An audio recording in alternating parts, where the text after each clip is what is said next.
հերախոսիդ վրա մի բան գարտասած վաղտը, Սպուտնիկը քո հետ կգարտա հերախոսիդ մեջի քրությունը։ Ժողովրդին տակ ունես բաղում, տես էլի սուտ ես խոսում։ Պարատ, 8 տարի է ուր էի պարատ չարիր,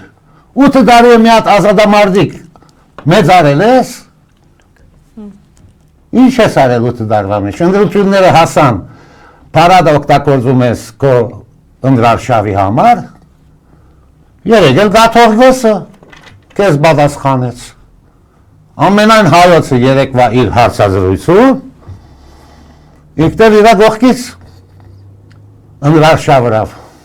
ու շատ լավ ըրավ, ու ժամանակին ըրավ, հիմա ժողովուրդը պարադիտ համար քեզ պիտի քվեարկե, այդ սուտ պարադիտ համար, թե Գաթողգոսի խելացի մարդը, որ լսել Գաթողգոսին ու խորքը հասկանա ինչ ասեց, քոտեն պիտի քվեարկե, բան չի մնաց, մեր վրա նրվել չի մնաց, մնաց երկու օր, վաղը և մույս օր, շաբաթ լռության օրն է, գիրավի գնանք ինչ կլնի։